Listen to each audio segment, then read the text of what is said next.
Hello everyone, welcome to Study and Stuff, and today we are starting Geography class 7th chapter 2 and name of the chapter is Inside Our Earth.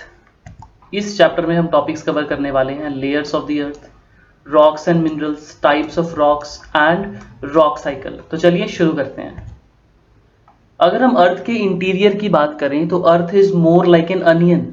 इसमें different layers हैं। First जो आप upper most layer इसमें देखोगे बिल्कुल ऊपर जहां पे हम लोग रहते हैं, that is known as crust. उसके नीचे वाली लेयर को हम बोलते हैं मेंटल, और उसके नीचे जो कोर है वो भी टू पोर्शंस में उसको हम डिवाइड करके पढ़ते हैं, that is outer core and inner core. तो एक एक करके हम इन लेयर्स के बारे में स्टडी करते हैं। जो टॉप मोस्ट लेयर है सबसे ऊपर, that is known as crust, जहां पे हम लोग रहते हैं। आप यहाँ पे पिक्चर में देख सकते हो, ध्यान से देखो। आप यहाँ पे हाई माउंटेन से लेके जो डीप ओशंस हैं, वो सब चीजें जो हैं वो क्रस्ट के ऊपर ही हैं, वो क्रस्ट का ही पार्ट है। तो ये अपर मोस्ट लेयर है। यहाँ पे जो कीवर्ड आपको याद रखना है, दैट इज अपर मोस्ट। ये सबसे पतली लेयर है, थिनेस्ट लेयर है ये, और सबसे लाइटेस्ट लेयर भी यही है, इसीलिए सबसे ऊपर है ये। क्रस्ट की जो थिकनेस है वो वेरी कर सकती है। जैसे आप देखोगे कि यहाँ पे अगर आप ओशंस के नीचे देखो तो ये क्रस्ट बहुत पतली है, ठीक है।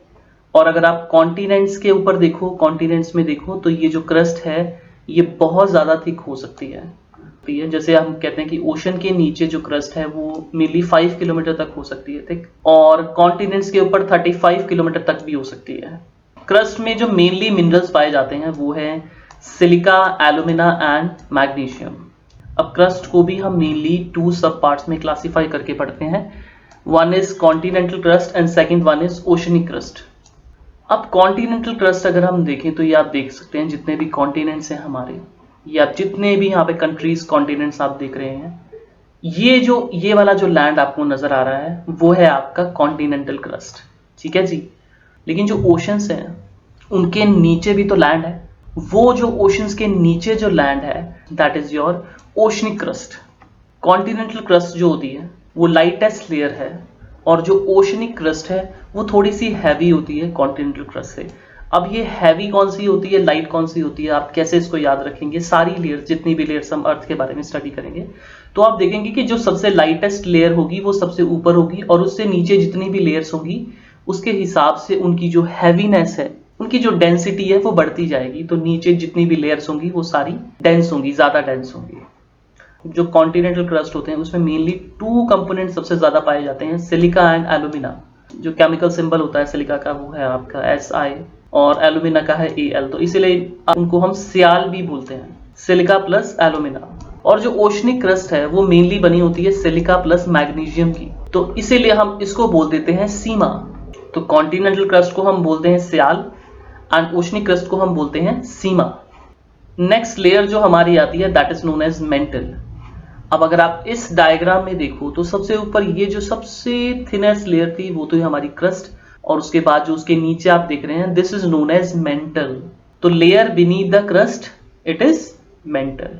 जो लाइट लेयर्स होंगी वो ऊपर होंगी, और जो हैवी लेयर्स होंगी वो नीचे होंगी। तो मेंटल जो है वो क्रस्ट से ज्यादा हैवी होगी। तो मेंटल जो है वो अगर आप देखो इसको तो कितना नीचे तक जाती है, तो मेंटल जो है अगर आप देखें तो वो 2900 किलोमीटर की डेप्थ में जाती है। और जो मेंटल लेयर है वो सॉलिड नहीं है, वो एक मोल्टन स्टेट में है। मोल्टन मींस मतलब वो ना तो बहुत ज्यादा सॉलिड है ना ही बहुत ज्यादा लिक्विड है।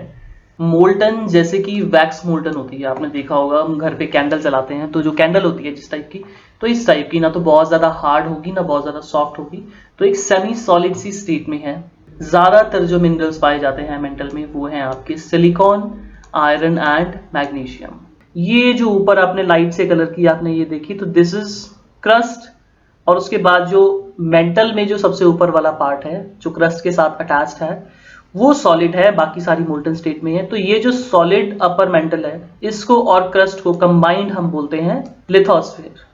नेक्स्ट लेयर है हमारी कोर। तो कोर जो है हमारी इनर मोस्ट लेयर है। इसका अगर हम रेडियस देखें तो 3500 किलोमीटर इसका रेडियस बनता है, यहां से लेके सेंटर तक बिल्कुल। लेकिन फिर भी हम इसे 2 पार्ट्स में डिवाइड करके पढ़ते हैं, outer core and inner core. ऐसा हम क्यों करते हैं?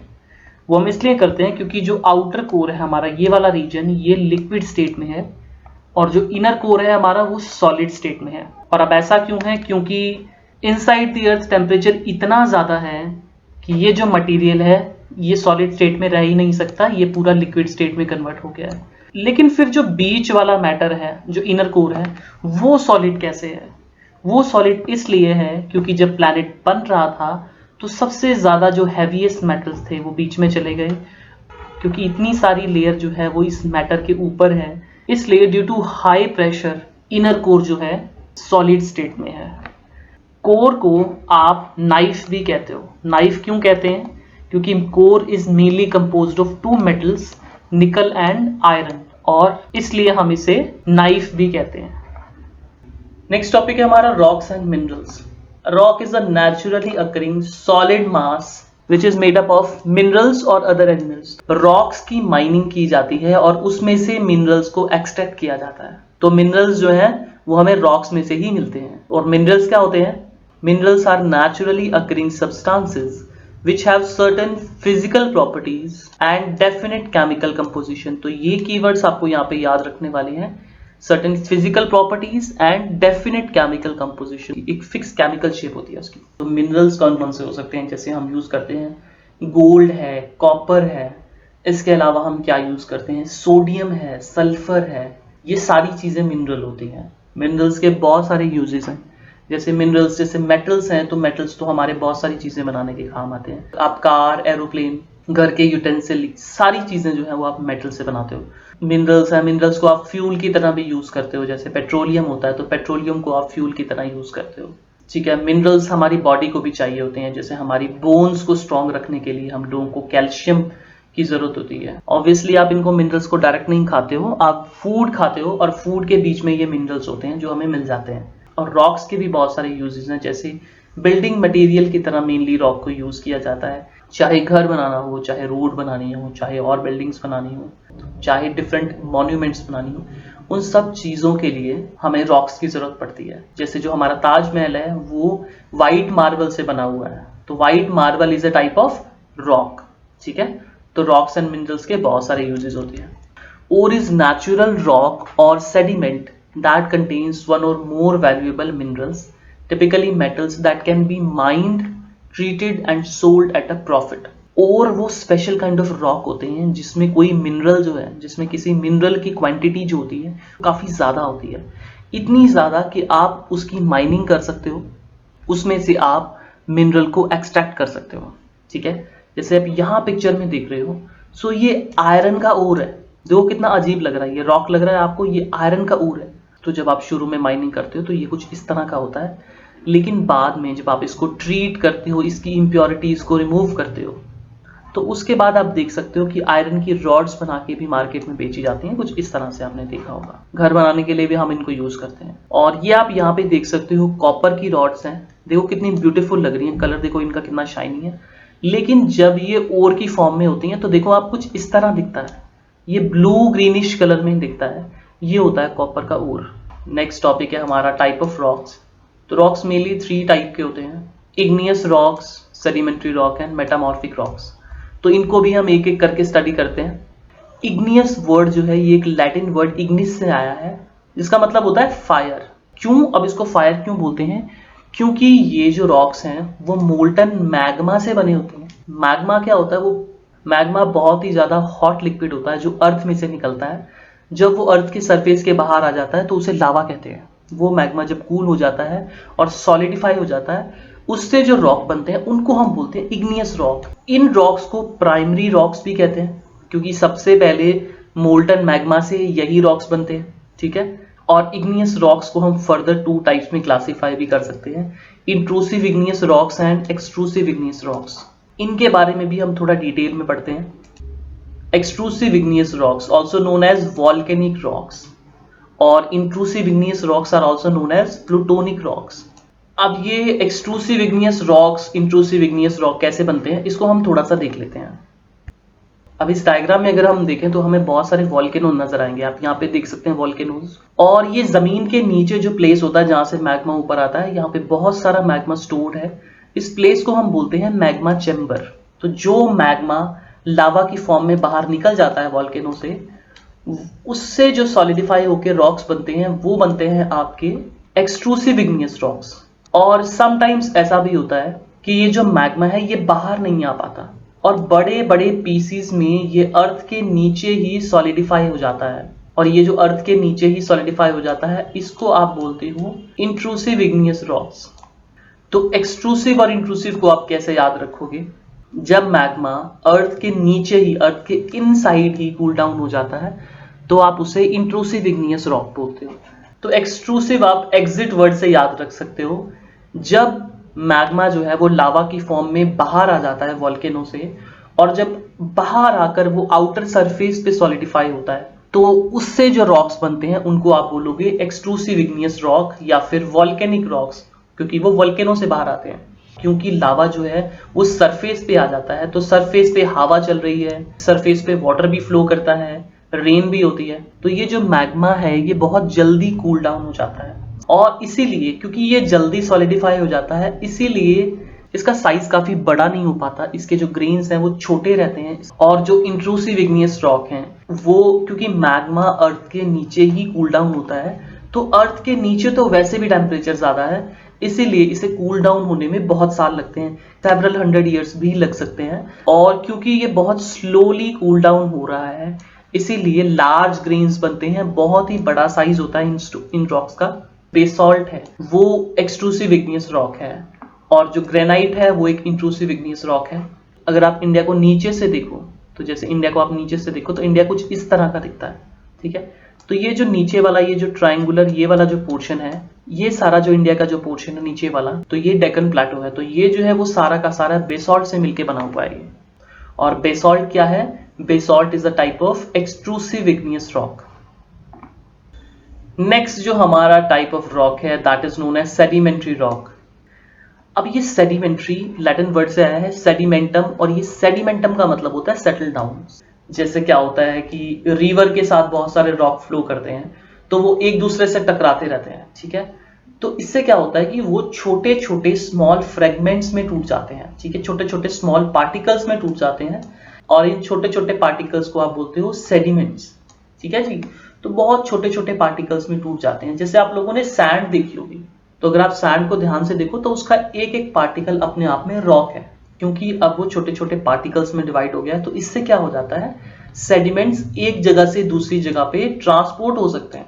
किसके थ्रू ये ट्रांसपोर्ट होंगे? ये विंड की वजह से हो सकते हैं, वाटर की वजह से हो सकते हैं। अब ये जो लूज सेडिमेंट्स होते हैं ये एक जगह पे पड़े पड़े कंप्रेस हो जाते हैं और हार्ड हो जाते हैं, और उससे जो रॉक्स बनते हैं उनको हम बोलते हैं सेडिमेंट्री रॉक्स। और ये जो रॉक्स हैं वो लेयर्स में होते हैं। ये बहुत इंपॉर्टेंट कीवर्ड है आपके लिए याद रखने लायक कि ये जो है वो लेयर्स में होते हैं। सो इस पिक्चर में हम देख सकते हैं कि ये एक सेडिमेंट्री रॉक है, नीचे से लेके ऊपर तक ये पूरा रॉक जो है वो लेयर्स में डिवाइडेड है। तो आप इमेजिन करो कि जैसे सैंड होती है वो छोटे छोटे सेडिमेंट्स होते हैं, तो इस तरह के छोटे छोटे सेडिमेंट्स जो हैं वो ट्रांसपोर्ट हुए होंगे एक जगह से दूसरी जगह, फिर यहाँ पे सेटल डाउन हो गए। जैसे आप यहाँ पे देख सकते हो इस रीजन में, तो कोई येलो कलर का रॉक होगा जिसके छोटे छोटे पार्टिकल्स, येलो कलर के सेडिमेंट्स जो हैं वो इस जगह पे इकट्ठा हो गए होंगे बहुत सारे, लेयर बाय लेयर। फिर यहाँ पे ये पड़े रहे, ठीक है, पार्टिकल्स। उसके ऊपर और फिर किसी और टाइप के रॉक के जो सेडिमेंट्स हैं वो यहाँ पे इकट्ठा हो गए, तो उसकी एक अलग से लेयर बन गई। फिर कोई और टाइप का रॉक, उसकी एक लेयर बन गई। तो ऐसे करते करते जो लेयर्स हैं, नीचे जो लेयर्स होंगी उसके ऊपर प्रेशर पड़ता रहेगा, क्योंकि उसके ऊपर बहुत सारा वेट है, ठीक है। तो इससे क्या होगा, इतने ज्यादा प्रेशर पड़ने से ये जो सेडिमेंट्स हैं ये कंप्रेस हो जाएंगे, ठीक है, और आपस में चिपक जाएंगे। कई थाउजेंड्स ईयर्स तक ऐसे ही पड़े रहने से ये जो सेडिमेंट्स हैं ये बहुत ज्यादा हार्ड हो जाएंगे और पूरा का पूरा एक रॉक बन जाएगा। तो ये हमारा एक सेडिमेंट्री रॉक था। अब सेडिमेंट्री रॉक की एक और स्पेशलिटी होती है कि सेडिमेंट्री रॉक में फॉसिल्स मिलते हैं, ठीक है। अब ये फॉसिल्स क्या होते हैं? फॉसिल्स होते हैं remains of dead plants and animals. जैसे आप यहाँ पे इस पिक्चर में देख पा रहे होंगे, तो इस पिक्चर में क्या है कि कई मिलियंस ईयर्स पहले कोई प्लांट होगा हमारा, और वो जो है वो कहीं स्टोन के नीचे, रॉक के नीचे और वो सेडिमेंट्स के नीचे कहीं कंप्रेस हो गया होगा, और ये मिलियंस ऑफ ईयर्स के बाद साइंटिस्ट ने डिस्कवर किया है। तो इस तरह जो हमें डेड रिमेन्स मिलते हैं प्लांट्स के या किसी एनिमल के, तो इनको हम फॉसिल्स कहते हैं। जैसे यहाँ पे आप देख पा रहे होंगे कि एक एक क्रोकोडाइल की तरह या एक डायनासोर की तरह एक लग रहा है एनिमल जो मिलियंस ऑफ ईयर्स पहले होगा कभी। तो ये जैसे इस तरह जो हमें रिमेन्स मिलते हैं ये हमें सेडिमेंट्री रॉक्स में ही मिलते हैं। लास्ट टाइप जो हमारा रॉक का है वो है मेटामॉर्फिक रॉक। मेटामॉर्फिक जो वर्ड है वो एक ग्रीक वर्ड मेटामॉर्फोस से मिलकर बना है, जिसका मतलब है चेंज ऑफ फॉर्म, मतलब फॉर्म को चेंज कर देना। ठीक है, अब इसमें क्या होता है कि चाहे इग्नियस रॉक हो चाहे सेडिमेंट्री रॉक हो, ये दोनों ही मेटामॉर्फिक रॉक में चेंज हो सकते हैं कुछ सर्टेन कंडीशंस के अंदर। अब वो सर्टेन कंडीशंस क्या है, वो है heat and pressure.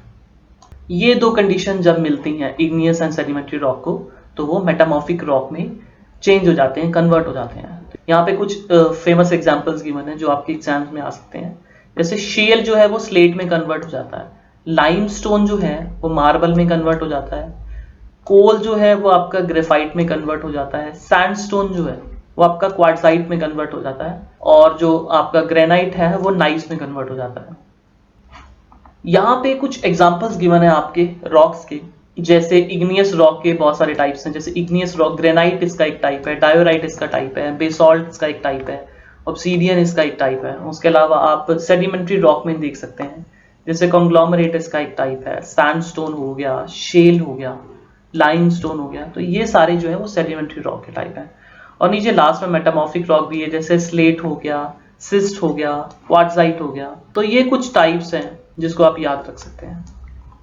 Next topic है हमारा रॉक साइकिल। तो रॉक साइकिल का क्या मतलब होगा कि कोई रॉक की साइकिल बनी हुई है? नहीं, ऐसा कुछ नहीं है। तो ये नहीं होता रॉक साइकिल। रॉक साइकिल कुछ इस तरह की होती है। तो अब आप सोच रहे होंगे कि ये तो साइकिल की तरह दिखता ही नहीं है, तो इसको रॉक साइकिल क्यों कहते हैं? इसको हम थोड़ा सा पढ़ते हैं डिटेल में तो हमें पता चलेगा। One type of rock changes to another type under certain conditions in a cyclic manner. This process of transformation of the rock from one type to another is known as rock cycle. अभी भी नहीं समझ आया? तो चलो अब इसको दोबारा से देखते हैं। अब देखो, अब रीड करते हैं इसे। When one type of rock changes into another under certain conditions in a cyclic manner. This process of transformation of a rock from one to another is known as rock cycle. अब इसको हम जरा detail में देख लेते हैं।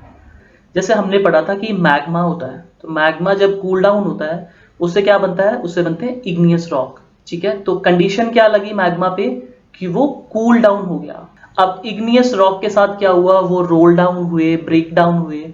उससे क्या हुआ? इग्नियस रॉक से बने सेडिमेंट्स।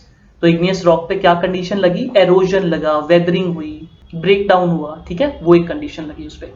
उसके बाद क्या हुआ? सेडिमेंट्स है। अब सेडिमेंट्स पे क्या कंडीशन लगी? सेडिमेंट्स को प्रेशर मिला। ठीक है, वो कंप्रेस हो गए। उससे क्या बने आपके? उससे बन गए आपके सेडिमेंट्री रॉक।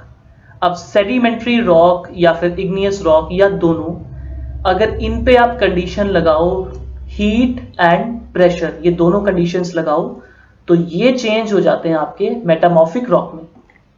और अब अगर मेटामॉर्फिक रॉक को और ज्यादा आप हीट प्रोवाइड करो और ज्यादा प्रेशर प्रोवाइड करो, तो क्या होता है? मेटामॉर्फिक रॉक जो है वो दोबारा से मैग्मा में कन्वर्ट हो जाते हैं, और फिर से मैग्मा आपका कूल डाउन होगा, फिर से इग्नियस रॉक बनेंगे, फिर से इग्नियस रॉक्स का ब्रेक डाउन होगा, सेडिमेंट्स बनेंगे, सेडिमेंट्स का कंप्रेशन होगा तो उससे सेडिमेंट्री रॉक बनेंगे, फिर से मेटामॉर्फिक रॉक बनेंगे, और ऐसे ही एक साइकिल सी बनती जाएगी। जहां से शुरू हुआ वही प्रोसेस दोबारा से रिपीट होता जाएगा। बार बार जब कोई प्रोसेस रिपीट होता है उसको हम बोलते हैं एक साइक्लिक प्रोसेस। और क्योंकि यहाँ पे रॉक्स हैं जो बार बार चेंज हो रहे हैं इन अ साइक्लिक मैनर, इसीलिए इस प्रोसेस को हम बोलते हैं रॉक साइकिल। ये एक सिंपलेस्ट डायग्राम था। अब इसको थोड़ा सा हम कॉम्प्लेक्स फॉर्म में देख लेते हैं। अब आप ये डायग्राम देखने की कोशिश करते हैं। आप ऐसे मत सोचो बड़ा अजीब सा लग रहा है, ये इजी हो जाएगा। ठीक है, हम एक एक करके देखेंगे ध्यान से। देखो, हम इसको तो देख चुके हैं, बड़ा सा जो डायग्राम बन रहा है। ठीक है, जैसे मैग्मा है, मैग्मा की कूलिंग हुई तो इग्नियस रॉक बना, इग्नियस रॉक की वेदरिंग हुई, एरोजन हुआ। वेदरिंग एरोजन क्या होता है? ब्रेक डाउन ऑफ रॉक होता है। ठीक है, तो इनका ब्रेकडाउन हुआ तो सेडिमेंट बना, सेडिमेंट्स का कॉम्पैक्शन हुआ, सीमेंटेशन हुआ, कंप्रेस हो गए वो, तो उससे बने आपके सेडिमेंट्री रॉक।